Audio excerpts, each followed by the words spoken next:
I'm an earthworm woman. In the mornings, I fill my tanks by breathing the energy of the sea and tasting the power of the sun penetrating my skin.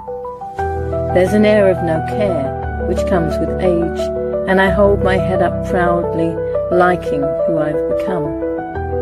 I'm not afraid of smells, or dirt, or to walk barefoot across the stones. Sometimes I wade through the shallow water just to embrace its fluid element, my hair often crazy and loose, being pulled by and flying in the wind.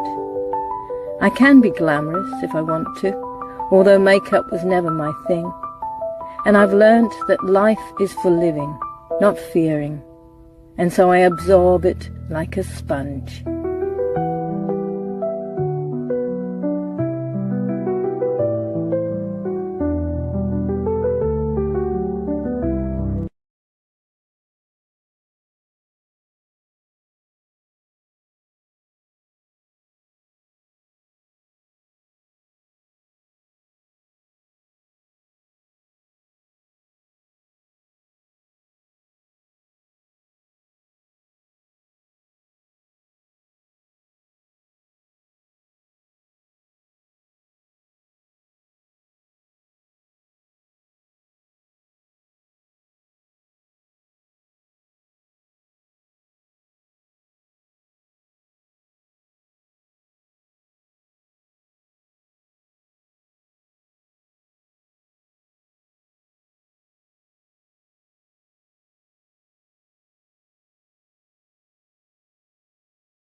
Yep. No sound.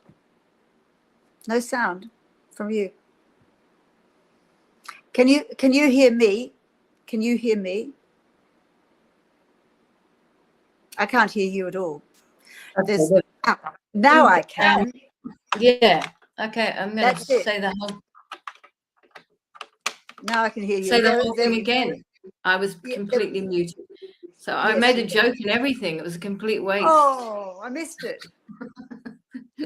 I said, I've got two people on today. Anyway, first of all was Rosemary, who I met at the weekend, and I said we both had to look up to each other because we're so tall. Boom, boom.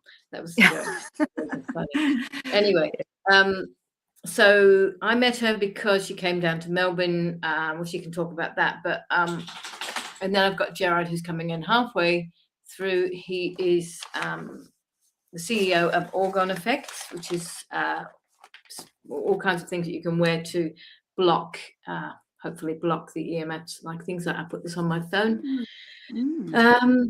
And so he'll talk in a minute, but so I just want to say hi, Rosemary. It was lovely meeting you. Lovely meeting you, Rohana. It was great. It was a lovely surprise. I wasn't expecting it. For you to turn up was really nice. Yeah, I was going to tell you, but I thought, now I'll just go. And it was really interesting because meeting, I know Frederica, Veronique, Francois. Oh my God. Yeah. It was so, actually, you seem to know everyone. It was bizarre. Well, I've known her for a while. I actually tried to interview her way back before I even did Earthworm Woman. And I wasn't very good at it and I didn't use it. But anyway, but she came to Marooned and everything. And then out of the blue, there was this woman who I used to work with 26 years ago who recognized me. And then I realized, actually, I think I have seen her around. She's just Anna. keeping herself. Oh, no, it was Denise. She's keeping herself a little bit, yeah. But that was really interesting. But yeah. I just love those situations because you end up just kind of forgetting time and you just talking to all kinds of people. And that's what I find at the moment I'm doing. I just spoke to another woman on the beach. That's why the Earthworm Woman thinks, because I seem to collect people and with potential stories, but just who, I think this is our job at the moment, just kind of connecting and it's stories. It's stories. Yeah. And all the time I am recognizing it's only stories that make people listen. You can give them stats and all sorts of things, but when you tell people human stories, that is really what hits home. And that's why I find what I'm doing very satisfying, because all I do is hear human stories. That's right. And that's why I've decided with Marooned that I'm going to do that. I'm going to keep speaking to people, and people are going to hear that, you know, we may put on this face, but underneath what's going on. But you, why did you come down to Melbourne specifically? Just well, I had a family wedding, which was absolutely lovely. One of my nieces got married in Melbourne at the Botanical Gardens. It was a very, very special night. And it was quite a cold, windy day on Saturday, but as soon as the wedding started, the sun came out. Very funny, actually, because the best men were their two dogs, who are a pair of chihuahuas, which aren't known for their quiet behaviour. Anyway, they were dressed in tuxedos with pearl leads. It was hilarious. And they actually behaved quite well. I don't know whether I should admit it, but they'd actually given them a little pill to keep them quiet. But even then, they barked at the right moments. Oh, they were there for the wedding. They were part of the wedding, right? Oh, they were part of the wedding party. Yeah, it was very spontaneous. Fun. It got a great sense of humour, my niece and her partner. And then, of course, I had a lot of contacts in Melbourne who had made contact with me on Facebook, and I'd spoken with them, but I'd never met them or even seen them. And they were injured. So I took advantage of that to interview them. And it's a funny thing, this business with these horrible injuries. It seems that you get a spate of a particular sort of injury, and that's what happened on Saturday. I had a spate of people who'd had shocking neurological problems. And to hear people minimising what's happened and saying you can't attribute this to the vaccines. Funnily enough, each of them had a different one. One had Moderna, one had Pfizer, and the other had AstraZeneca.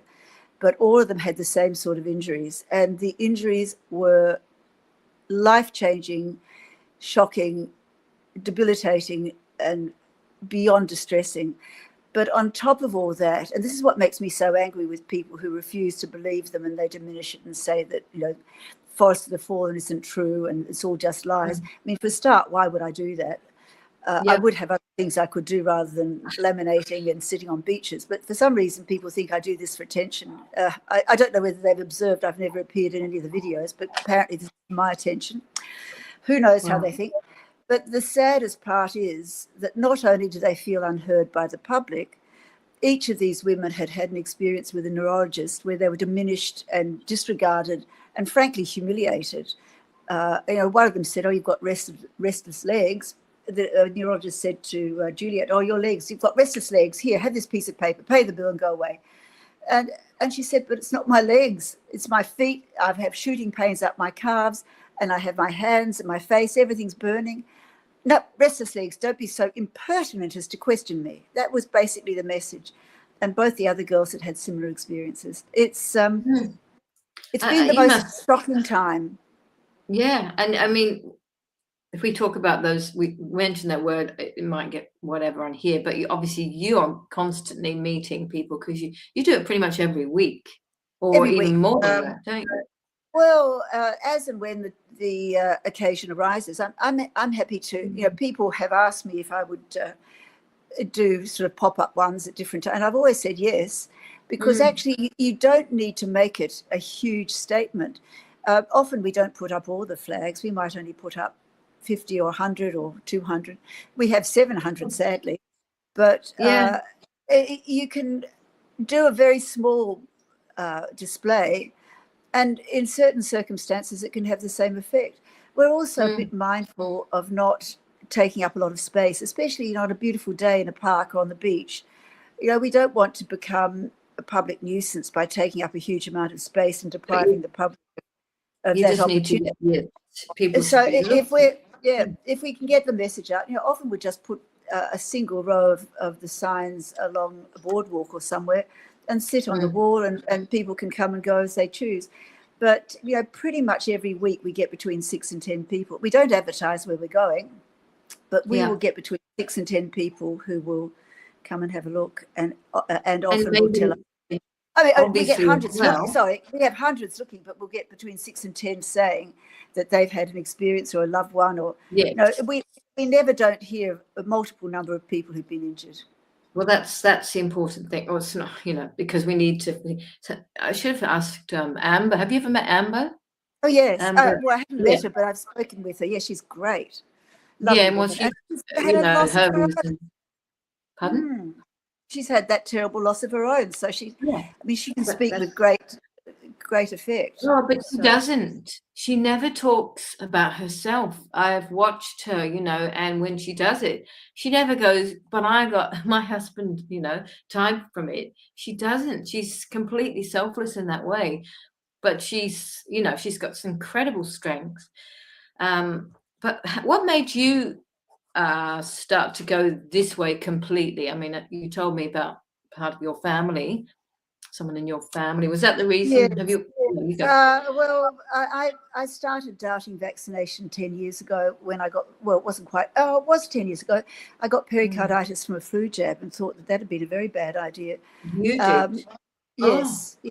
And I mean, at the time, I didn't really take it that seriously. It was only when I met, it sounds like I'm name dropping, but I met Doc Malik when I was in London and did an interview with him. This is going back 2 years. And he said, that was very serious.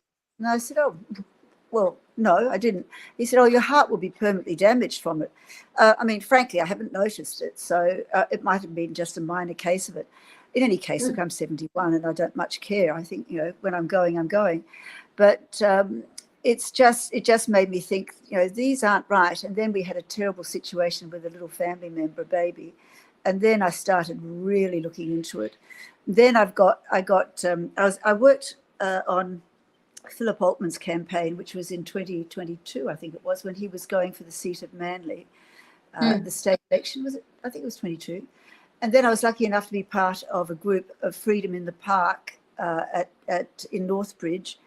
And they said, oh, look, we've been offered a second-hand set of these Forest of the Fallen. Would anyone like to do it? And I thought, yes, I would, because I had a baptism of fire when I was working for Philip and on the polling stations, particularly in Manly. I had a couple of meetings with people that really, really cut me to the quick and made me realise just how bad things were. And one of them is someone I haven't actually spoken about for a while, but in most of my podcasts I discussed this lovely young man called Kai, who was in the ADF, only about 22, in a battalion, I think 40, and 15 of these kids were injured badly, and he was most badly injured. And I can't tell you what a lovely young man he was. And I've since caught up with his father, Stephen, who was unable to even speak. He was so emotional. I had to speak for him. I remember. Very, very moving. And his partner too had lost her mother. I mean, the stories are so heartbreaking. Kai, when I spoke to Stephen, which must have been about 8 or 9 months ago, he came to DY at the Forest, and he told me that Kai was doing as well as possible, but he'd had a series of operations. He'd had his appendix out, and he can't work. His life has been irreparably damaged, and his heart is damaged. So that was devastating, and that led me down the path of really feeling committed to doing something more. And when this opportunity came up with Forest, I grabbed it. I couldn't stand by and do nothing. But I've been really I know. I've got a great crew of people who help me, and they're really, they're faithful helpers. I never have no one to help. There's always at least 4 and often 10 people who come and support. I remember going to do help with Amber, when she was doing here, and she said it takes about an hour for them to set them all up.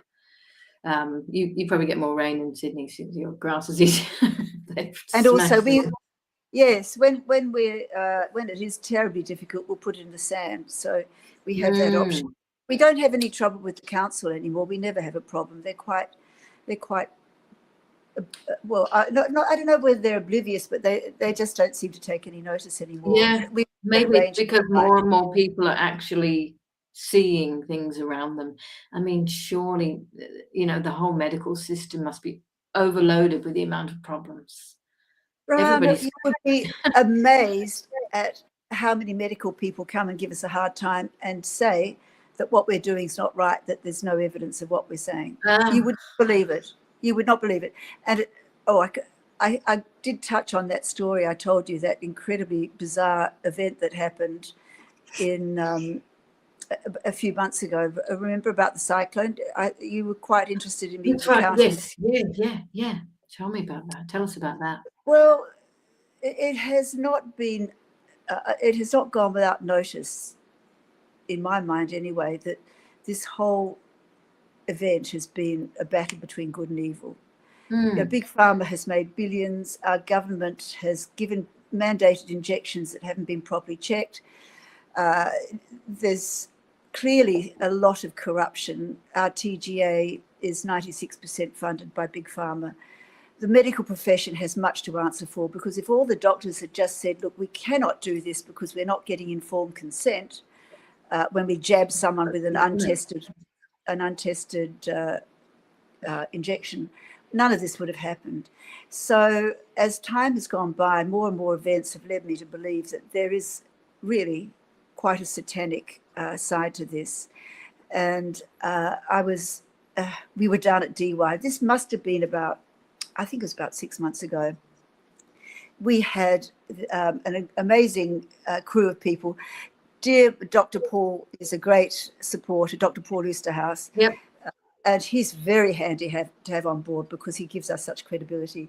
And then I had Tom and Marty and a lot of the girls being ill. And there were about 8 of us there. And it was a very still, calm day, blue sky, no clouds. Anyway, we were having chats with people, and a gentleman came by, and I think his name was David, but I refer to him as the angel man. He came by, he was pushing his bike, he was a fit man. He said, all these people are here with you, Rosie. And I said, oh, yeah, I know. They're always here every week. They're marvellous. He said, no. The people in the front row, which is where we have all the ones who've sadly been killed by these injections, we've got a black ribbon on them. And he said, they're here and they're thanking you. And rather bizarre, he was quite a, not psychic, but quite sort of spiritual man. He said, oh, they're all waiting for you to join them and welcome you and to say thank you to you when you die. I said, oh, that's nice. Hardly know what to hope for. That sounds great. Quite looking forward to that. I'd like to meet them. Anyway, I just thought that was very sweet and, touching, but a little bit more than I was sort of prepared for. Anyway, as events would evolve, a couple of really unpleasant medical people came up. One was a nurse with her husband, and her husband really wanted to talk to me because they'd just had a grandchild. And he was wanting to know about childhood injections, and I was perfectly happy to tell him a lot about that because they're appalling. And his wife just would not let him ask me anything, and she kept sort of being very rude and saying, this is nonsense. I'm a nurse. I know better than you. This is all nonsense. How do you know these people died of this?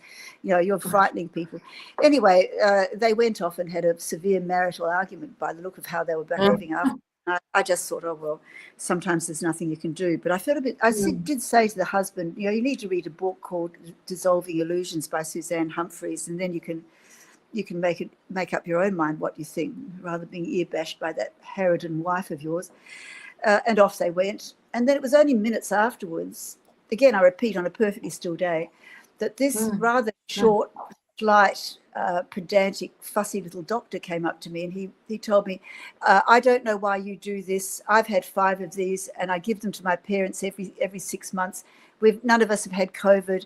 It's wrong of you doing this. And he pointed to one of the people in the front row who had died. And he said, how do you know he died of that? And I was just about to launch into how I did know.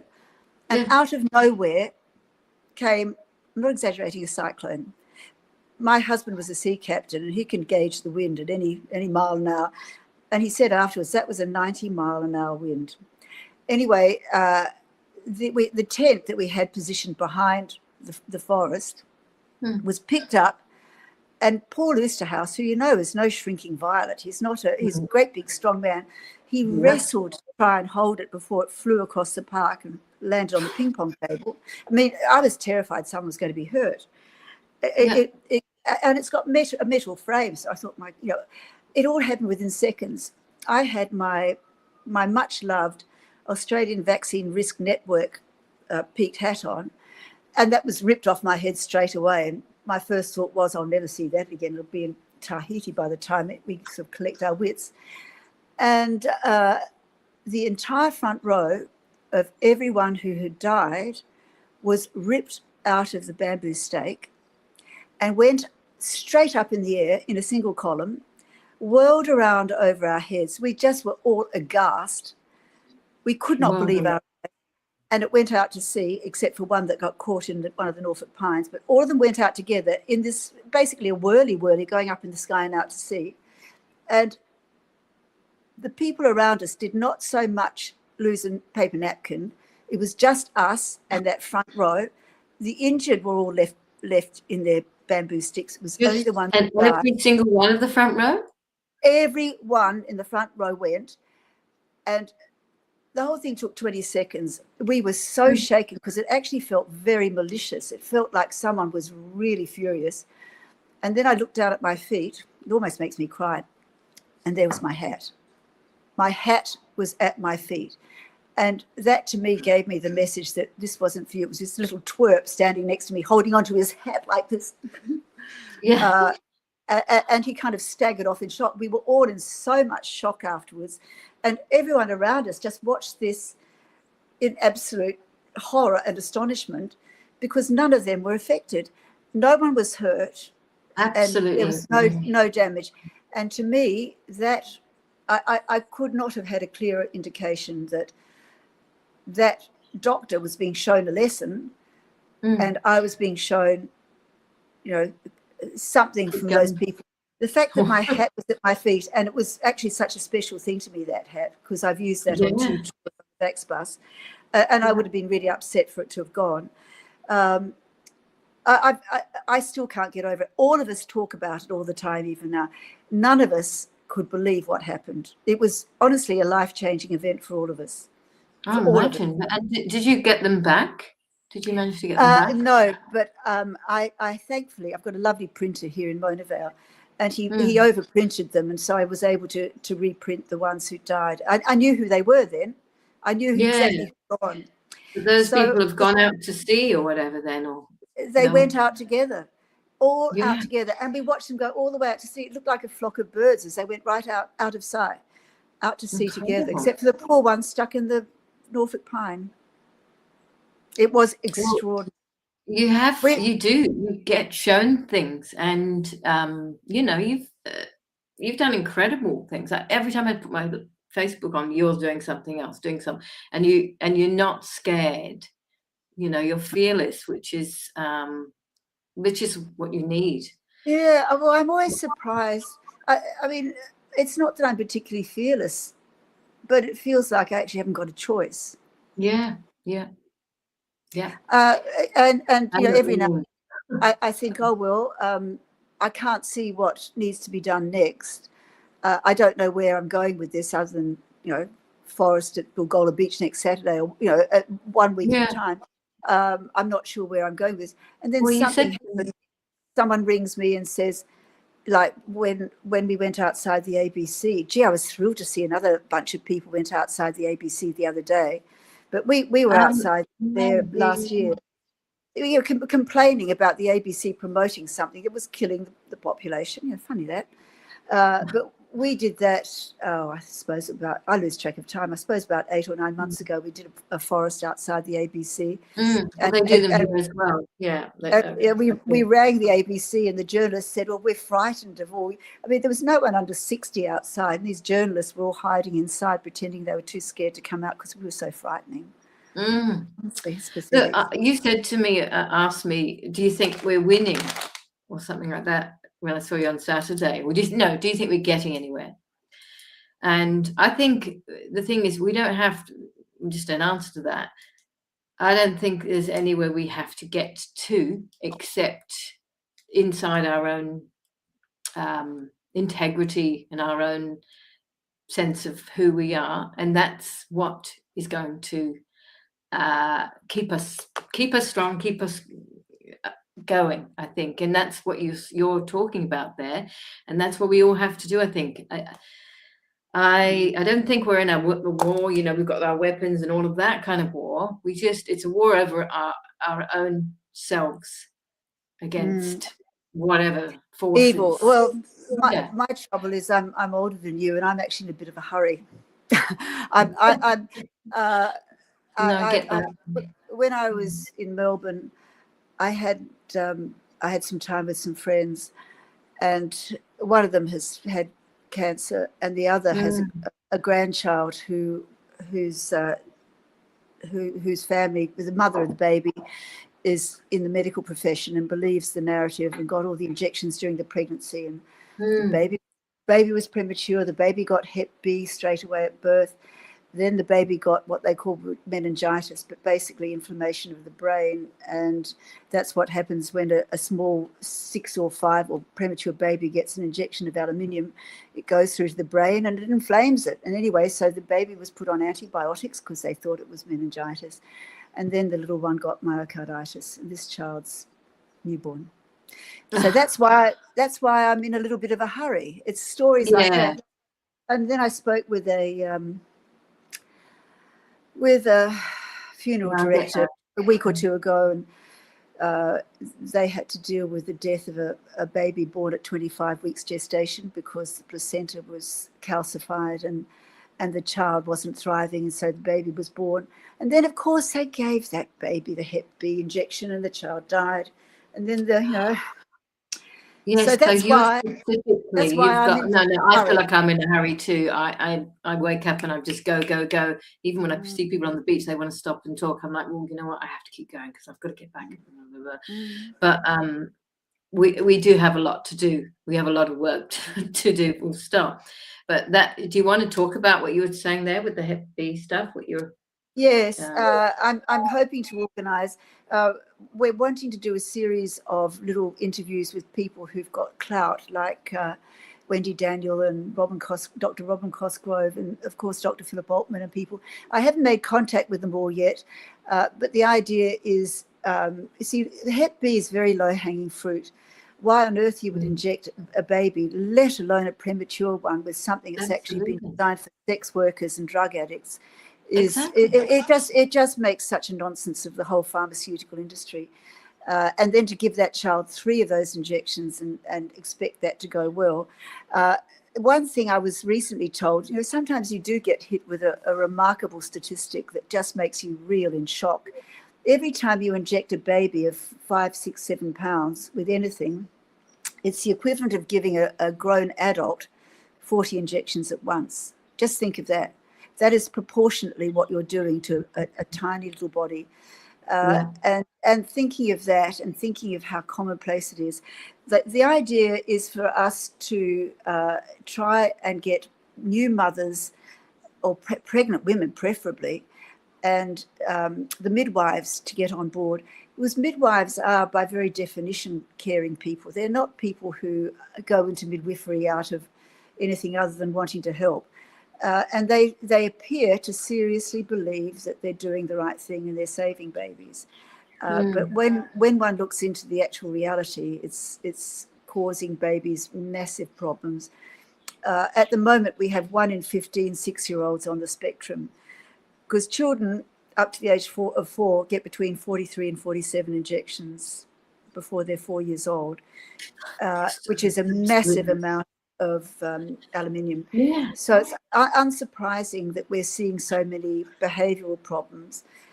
In California, where they really love jabbing everyone and everything, they anticipate if this trajectory continues, that there'll be 1 in 2 little boys in particular who'll be autistic. Actually, just at the airport last night, waiting in the queue, there was a family there, an Asian lady and her 2 children. She had a boy and a girl. And the little girl, who was about 5, was very engaged. And the little boy, who, you know, beautiful, gorgeous kids, he just sat next to me and he had a little model plane in his hand. And for the hour and a half while we were waiting, because we were delayed, as always. He just held this plane and looked at it, and I thought, and his little sister was on an iPad and, you know, doing all those things that children need to do when they travel.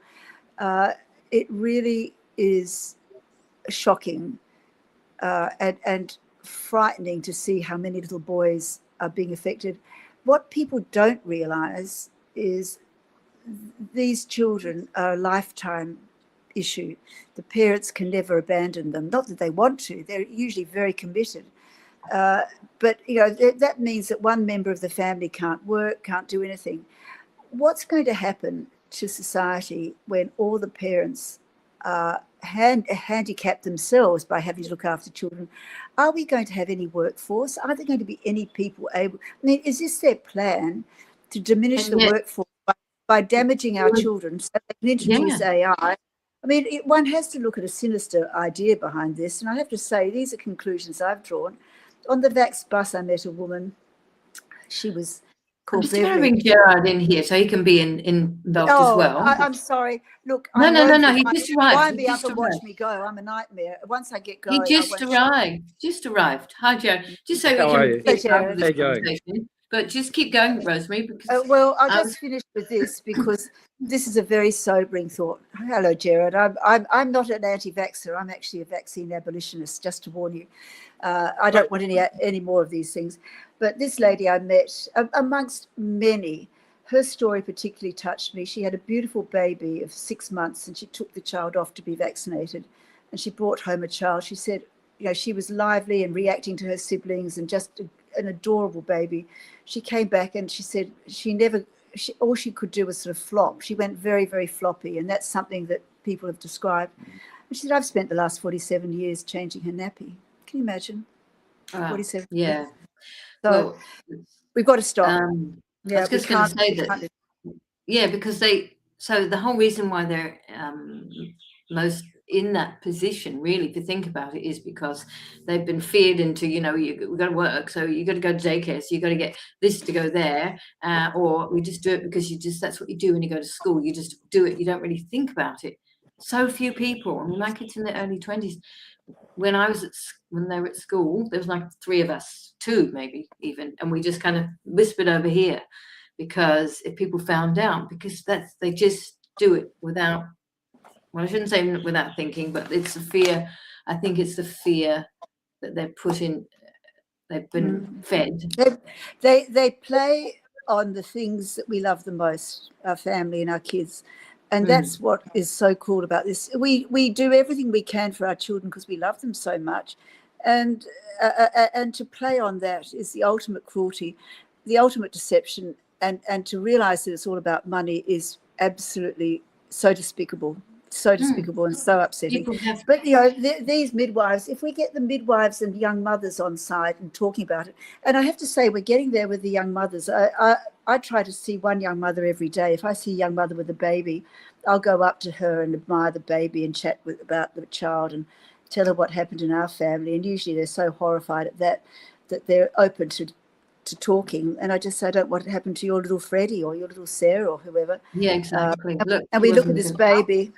And when you meet mothers with unvaccinated babies who are so alert and happy and sparky, it really makes you realise we're not wrong. We're not wrong.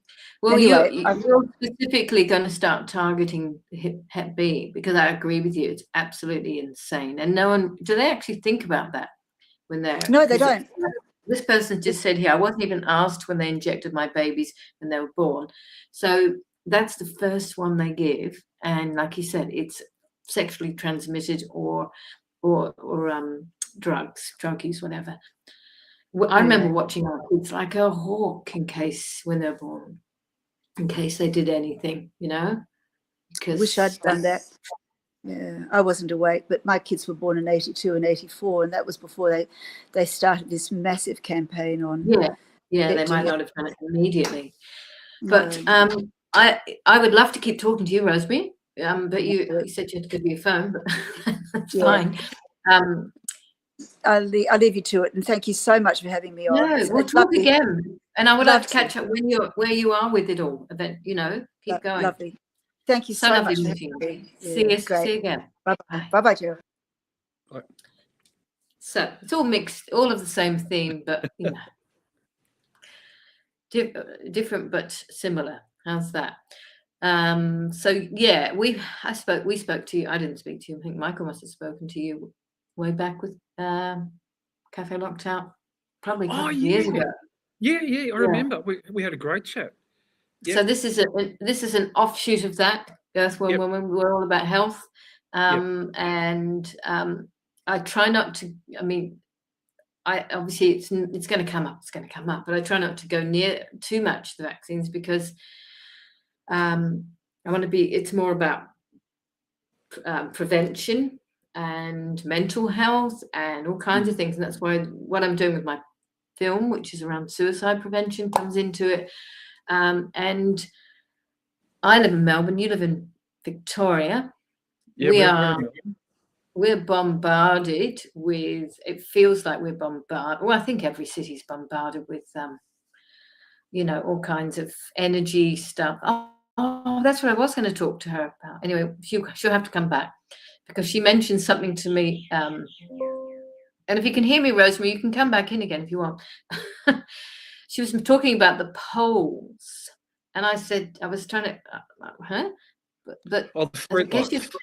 Yeah. It's the street lights. Yeah, maybe it was she probably was listening to something I was saying, because this is news that's coming from me and not anyone else. And that is that from 2018 onwards, all the councils in most of the countries around the world had been replacing their old sodium globe streetlights, all their fluorescent ones, with LED lights. Yes, that's right. And behind the LED light in the same is an antenna. And the antenna is a very high-powered antenna, and it's like radar.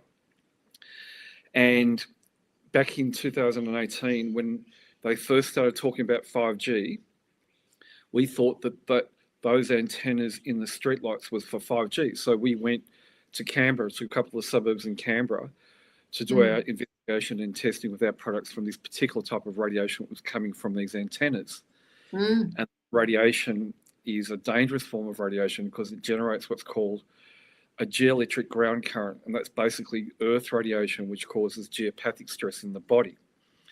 And this type of radiation from the antennas, it just doesn't radiate around the antenna. No, it goes down into the ground and spreads across the roads and goes through everyone's houses. So we're living in this huge electromagnetic soup of radiation from about, late teens to early 2020 onwards, that we'd never had in our houses in the past. But as time went on, and they finally turned the antennas on in Melbourne, because we're on the Mornington Peninsula.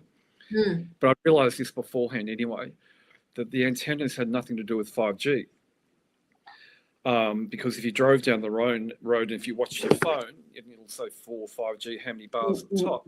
You'd lose your things, yeah. Yeah, if you watch your phone would be on 4G, even though the antenna was right next to you, which was supposedly for 5G. I keep my phone on 4G all the time, by the way. I don't. Yeah, I don't worry, because I've got the phone harmonizer on the phone. So we then. So.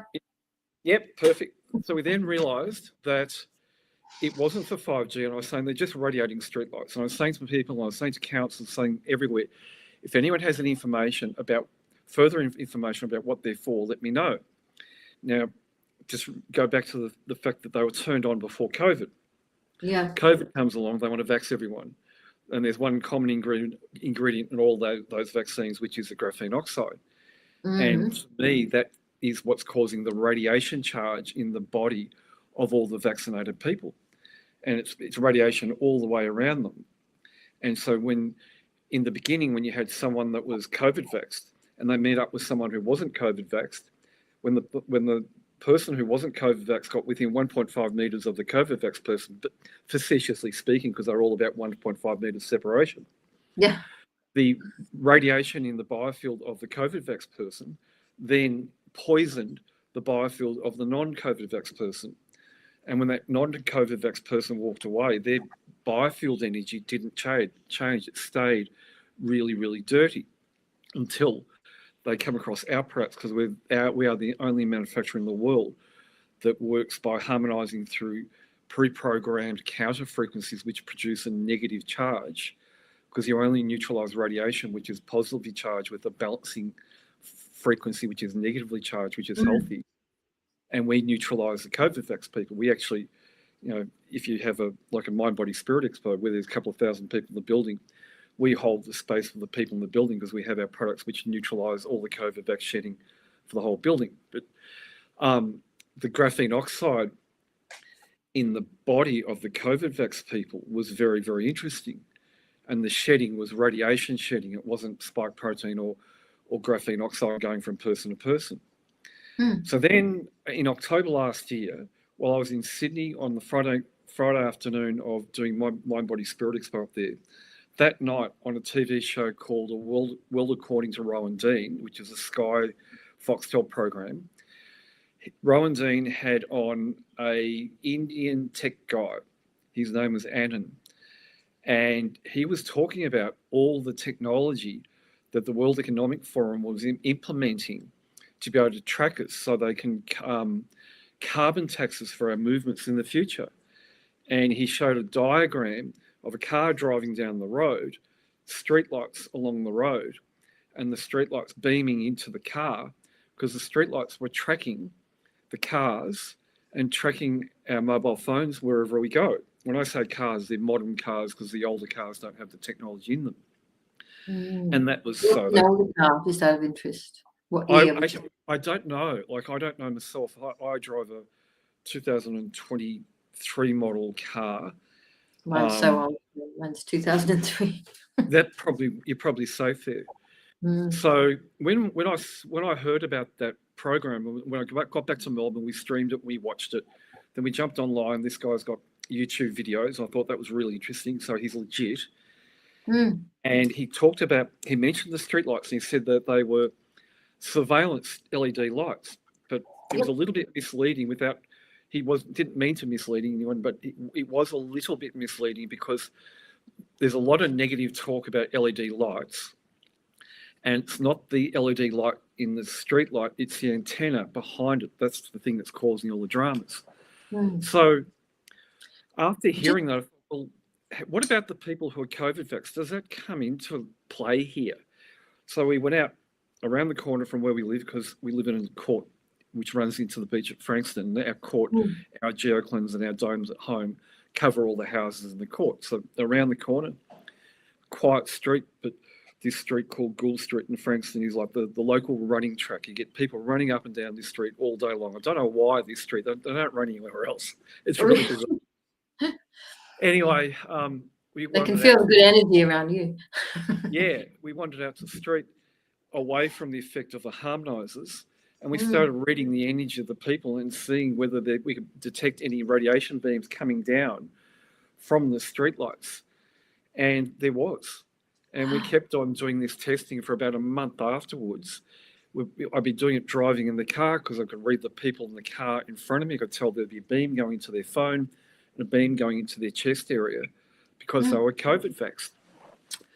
And that's really, really alarming, which really goes to say that the only reason they pulled off Scamdemic was to get the chip into us. And their whole theory about the world's population is going to be chipped to be tracked and monitor how we're thinking and what we're thinking and things like that. Well, the chip was the graphene oxide into the people so that they could be followed around. So if you got smart and said, okay, they're tracking my car and they're tracking my phone, without realising that they were vaxxed, that thinking they were safe, that they weren't. So you'd walk somewhere without your phone, but you'd still be tracked. Well, so just a few things around that. Number one, I remember, I don't know how many years ago now, maybe 2 or 3. They had lights. They have lights all along. I don't really go down there very much. Elwood Beach, foreshore. Yep. They had lights, and then they were changing them all. Yeah, and that's the LED. God, they made them all those LED things because they're weird. I don't go there very often, but it was so obvious what they were doing. Yeah. Oh yeah. You know? It's like they were putting up face recognition cameras everywhere. Daniel Andrews was paying for this. Yes. Which were made by Huawei. And I think in the year before that, ASIO said to Australians, politicians, you're not to have anything to do with Huawei. But he put Huawei face recognition cameras up everywhere. And someone I know has told me that Daniel Andrews got a communication from ASIO saying basically you have to pull them all down and destroy them, or it might destroy you. And I live in Frankston, you said that. And on the corner of Beach Street, Wells Street, Plain Street, Davey Street, and Nepean Highway, and other areas in Frankston CBD or central shopping area, there were these cameras put up everywhere, and about 6 months later, they all disappeared. Which is really interesting. Now the other thing is the graphene oxide, though. We are getting that in other ways, though, aren't we? Through the sky, I don't think so. No, like my laptop's a bioresonance machine. I can test people for graphene oxide and things like what that. About bloody, anesthetics people have had, and can you? I've tested Australian dental anaesthetics. They didn't have it in them. People say it's in chemtrails, but I know how to test chemtrails. It's not in that. There's a lot of other really nasty things in there, like strontium and cesium, which is a byproduct of nuclear power plants. That's a heavy metal, and that causes cancer. But not in the chemtrails. But I had a client a couple of years ago who worked in a integrated medical clinic in Sydney, and this integrated medical clinic was still using blood analysis equipment. And this woman who I was talking to, this client, had shown up to have graphene oxide in her blood, and she couldn't understand it. And the doctor who did the testing on her said, well, you do wear contact lenses and it might be in the saline. And when she told me about the saline, that afternoon I went to the local chemist, and in the chemist shop there's about 5 or 6 brands of saline that has graphene oxide in it because it has such a strong electrical charge. I just have to touch it and I can feel whether it's got graphene oxide in it. And I found 2 that had graphene oxide in it. And they were the cheapest brands there. Like you buy a vial about long for $1. And they had I'm saying shit because I think my son used some recently, and I'm like, because maybe he didn't. Because you can make saline with just salt and water, of course. Yes, yep. Yeah. And that's where her graphene oxide came from. Gosh. Like I keep on testing on a daily basis people who are not vaxxed and they don't have graphene oxide or spike protein. And I test people who are vaxxed and they've got it in them. And I test people who are vaxxed, but then they've done a course of 6 weeks of Zeoactivate or a zeolite solution made in Sydney. And the people who've been taking the zeolite, when I test them, they don't show graphene oxide or spike protein either. Right.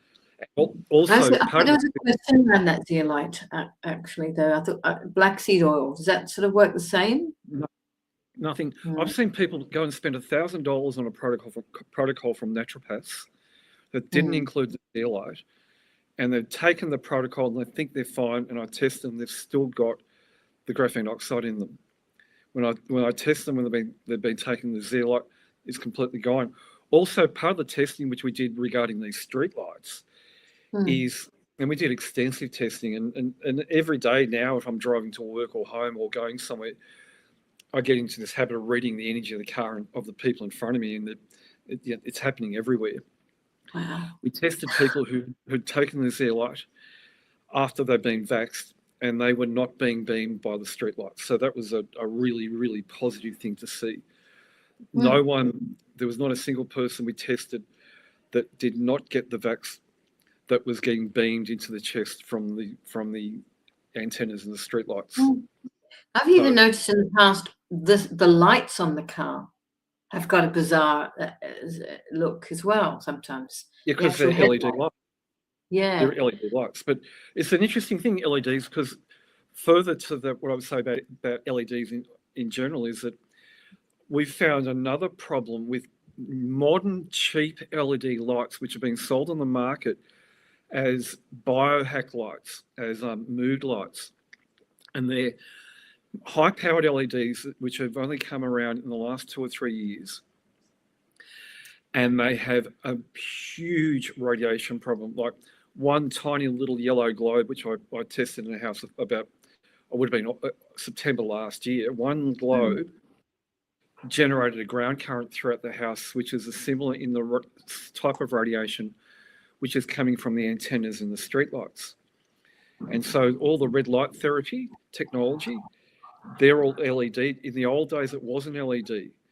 And if you Google cancer from LED therapy, there's a lot of information that says not, but it's old papers written and old information that goes back prior to the new LEDs. So all these red light therapy LEDs, all these mood light coloured lights everywhere. There's these new lights being flogged on Facebook, which are white ones, but they're for improving the amount of light in a room, but they're a new style of LED, and they have a big radiation problem. And nothing to do with blue block or... No. Well, actually, the ones I bought, the 2 yellow ones I bought about 18 months ago, 12 months ago, were for blocking blue light. No, they made the blue light issue nonsensical compared to the radiation they put out. And the people selling them claimed to be radiation experts, and they said, oh, these are really safe. They just didn't know what they were talking about whatsoever. But I'm not bad at red light therapy. Like I just started having red light therapy, like the red light therapy beds. Infrared, or is that different? Yep. Yeah. No, the LED one. Oh. And our technology neutralised it, and we had to write new programs for our technology, which went into products starting from last September. And so with one of our stellar domes present while I'm having a LED therapy on the bed for 20 minutes, that neutralises the radiation charge. But honestly, I was buzzing in a really, really good way for 2 days after having that red light therapy every time I have one. It's sensational. Like, I love it. My wife has started doing it too, using our technology. For my brain then. So you're talking, so those infrared saunas with the infrared, that's all fine. Completely different. Yeah. So I don't know. I mean, what about those face masks people are buying? Same thing. LED, are they good, bad? But without our technology, they are really, really bad. They do get a benefit, but it's a little bit like, this is something was discussed over the weekend. They banned solariums 10, 15 years ago because of the cancer. Yeah. And the solariums were just fluorescent lights, but the fluorescent lights created the same type of radiation that the LEDs do. And no one's woken up to that. I have, but the whole rest of the world's asleep on this. And I'm not. And now they're pushing those things. How close can you get? Actually stick it on your face. And I'm not saying that there is any evidence that they would cause cancer, but it's very, very similar in the type of radiation to the solariums. And that was one reason why last year I was very, very keen to investigate it, find out what's really going on with that technology, because I had my doubts, because every time I saw a Facebook ad for these yellow lights, I'd read the energy in the ad and go, there's something wrong here or wrong there. It's either the light or it's not the light, and it's a radiation from the street lights outside the building where the filming's being done. So that's why I bought the lights to do the testing. So we don't know, but it's just safe to have one of our harmonizers nearby, which is going to neutralize the technology while you're using it. So let's talk about your stuff, because I have an affiliate link as well. So we used to, and it's when, here we do a commercial. What do you call this? Infomercial.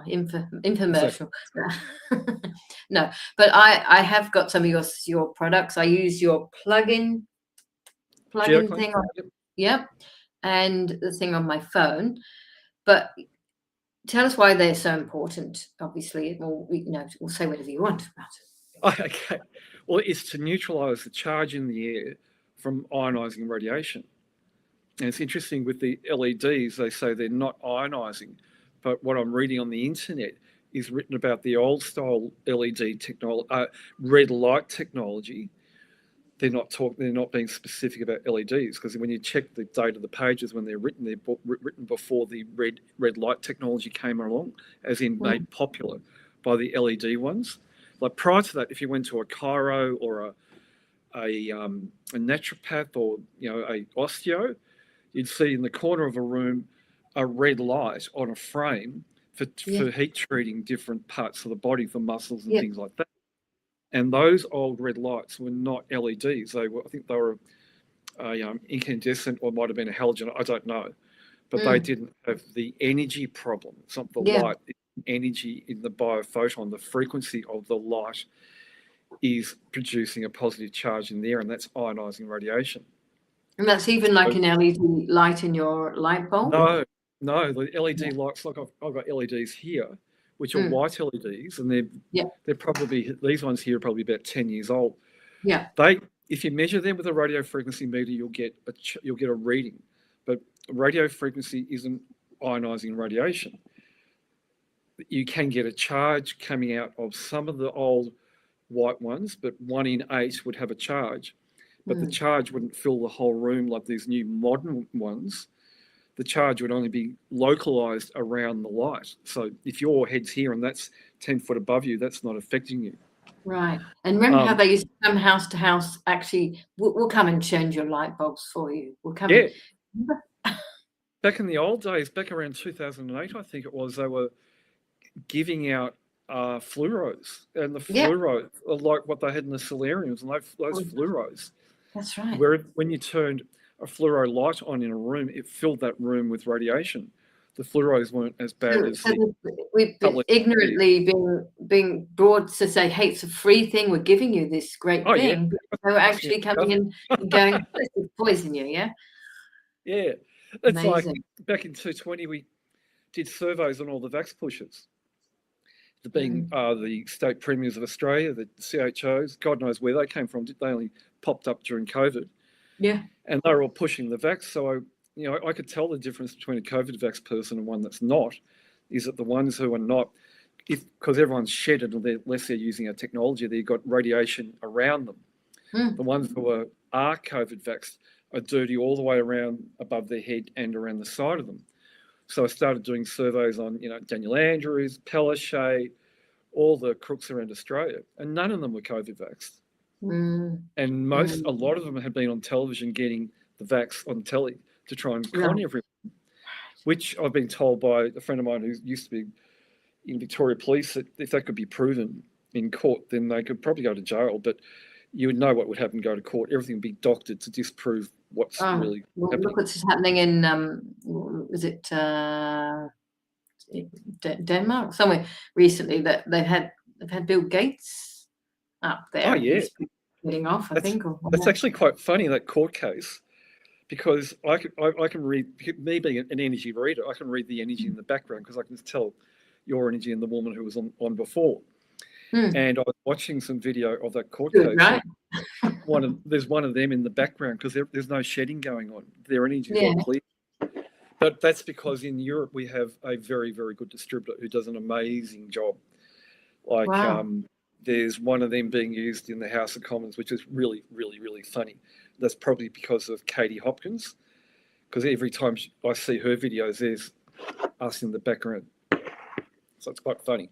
Wow. That's my sister in the background. So okay, there's quite a lot of famous people around the world, which I won't name, in politics and in other areas that use our products. We're only a little Australian company that does things differently to everyone else, and we've proven ourselves to be superior and successful and 100% better than else around for a long time.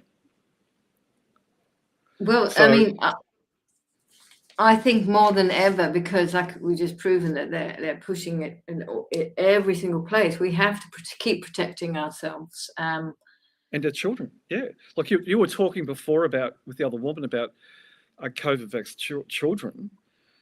I've got my youngest daughter, she's a midwife, Alicia, and she was COVID vaxxed in the early days while she was pregnant with her second child. And because she was a midwife, it was mandated. They don't say no. They keep their job. They're well paid and they're highly trained and they've spent 4 hard, long years at university like she did. Yeah. And Lucy, the baby, was born. You could tell that the baby had the vax in the body, and that's not good at all.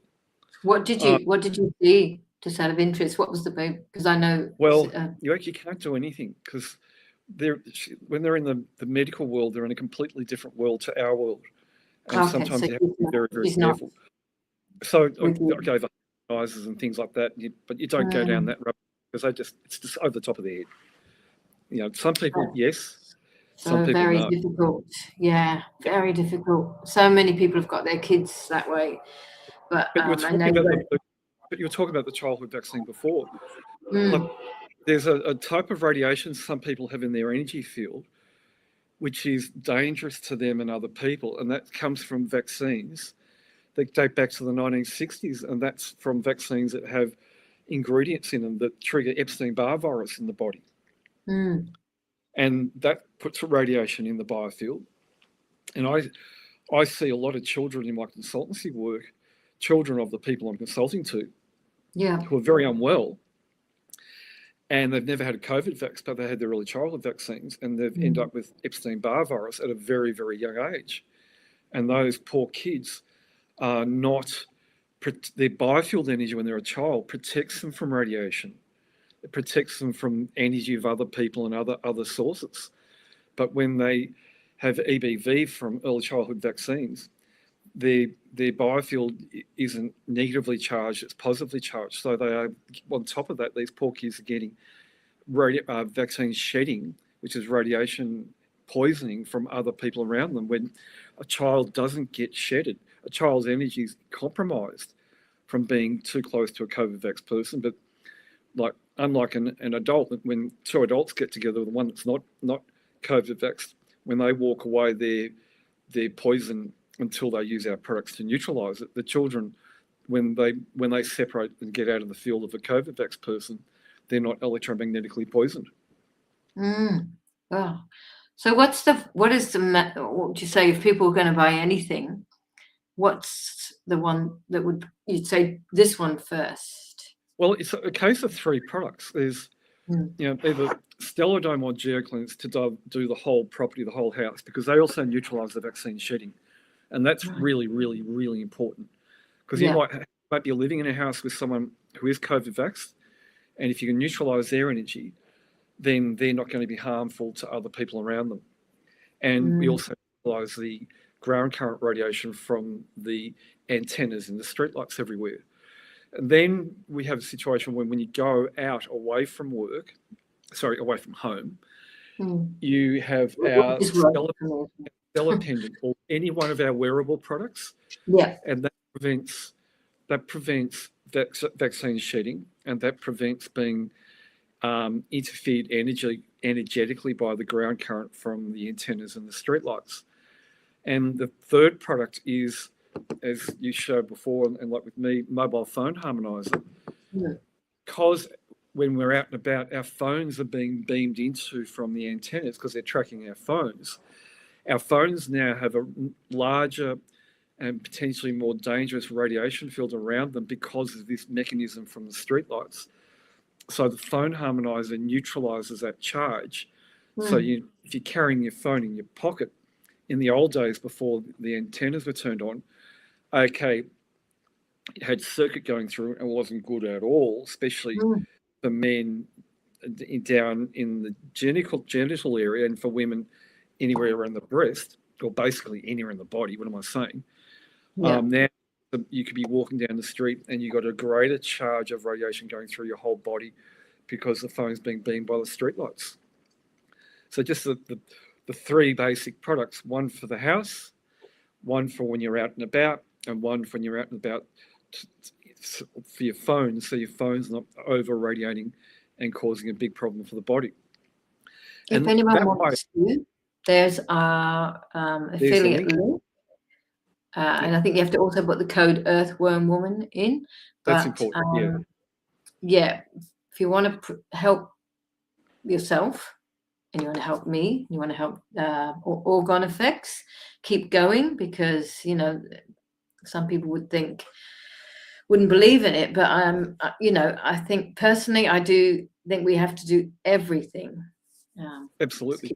See, that way, if you haven't been COVID vaxxed And if you've been feeling sick or your health's been going a bit weird from being around other people since 2020, you go, well, how is this happening? If you cut yourself off from the charge, if you protect yourself 24/7, you start feeling better. And what I say to people, go out every day with your harmonizer, which you might be wearing, amongst other people. And when you get home, you notice you're not having that heavy, sickly feeling anymore.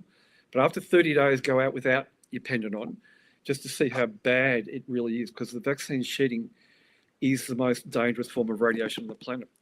Like you can't, if you, for example, these streetlights, you could go up and hug a streetlight pole, and you could do that for 5 minutes and walk away, and you'd have minor electromagnetic imprinting in the body, but you wouldn't be shedded like a COVID-vax person. And whereas if you go up to a person that's been COVID-vaxxed, even a person not COVID-vaxxed when they're shedding, because the non-vax shed to other non-vaxxed, you hug them for 1 minute and walk away, and you got radiation poison in your biofield. That's why I call it the most dangerous form of radiation on the planet. Like it hasn't happened before. The biofield energy of the human race basically before 2020 was brilliant. You know, like I sometimes see on Facebook and other medias photos of, say, big, large crowds which were taken prior to 2020. And one thing I noticed is the crowd energy is really bright and vibrant. Then you see photos of large crowds after 2020. And if it's a situation where our harmonizer is not present in the crowd, then everyone's energy is really dirty. It's really, really sad to see that we've actually had to create solutions that we normally create for technology to protect us from, when we now had to create solutions to protect ourselves from ourselves, if you know what I mean. Insane. So is it if orgoneeffects.com? No, just that your website? Just .com, yeah, .com. Yes. Okay. Yep. So that's the website, and then someone just asked, and then if you put that code, that link in there, you'll discount. Oh, you get a discount as well. Yep. Okay. And you, yep. And it helps. That's one woman. Well, that's Absolutely. I So haven't been worried. Yeah. Are you still associated with Michael? Oh yeah. Well, we have kids together, so yeah. Oh, you're married. Okay. No. We've divorced now. Oh, we were. I didn't know the connection whatsoever. Sorry. Yeah. 20-something years, and the was fine. We're in touch. So this is going to be streaming onto his page as well. Yep. And several other pages. So yeah. Yep. Yeah, I've been following Michael on Facebook. Whenever I see one of his videos, there's always a like from me. So, yep. Okay. And I've been reading his energy. I know he's been taking Stelladone with him. So, if he wasn't, I'd be tapping on the shoulder and say, hey, get your harmonizer around you. So he's been good. Oh, okay. What about me? I don't.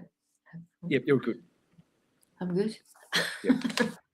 She had some. She's Who's in Spain. that? That's my sister. It's an very old photo that Michael did actually of my sister. It's a photo. Yep.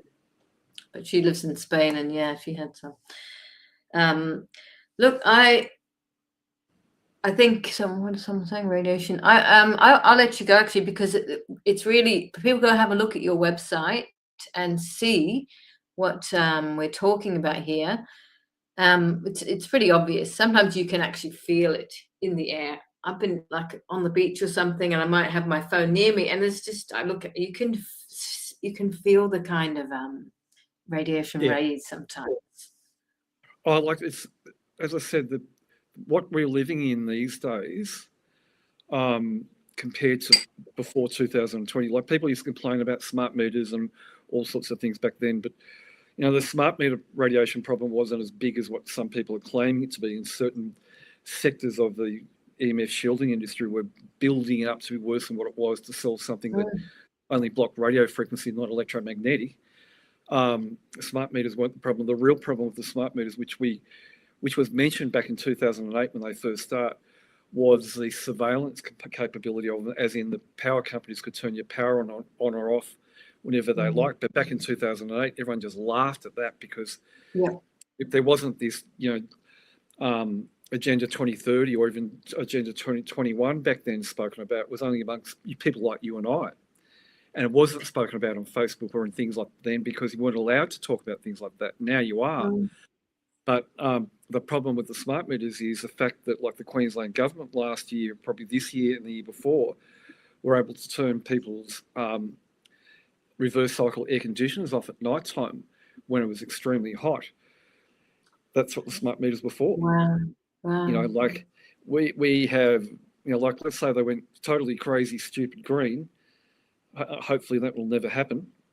And, in the middle of summer, even in Melbourne on a hot night, how hot it can get in Melbourne, they decided to save power, to stop the grid from overloading. We have to turn everyone's reverse cycles off. I remember that. Yeah. It'd be terrible. And most of us, because I rent, you don't have a choice. They just come and do whatever they want. You don't even know what they're doing. But you notice that word smart is used everywhere. Yep. It's a smart something, smart this. Oh, so it's just all brain. Yep. All thanks to World Economic Forum. That's their agenda. Well, it's all them. See, these are antennas in the streetlights I'm talking about. Yeah. Back in April last year, so within 6 months of Donald Trump getting back into power, he turned off all the antennas in America.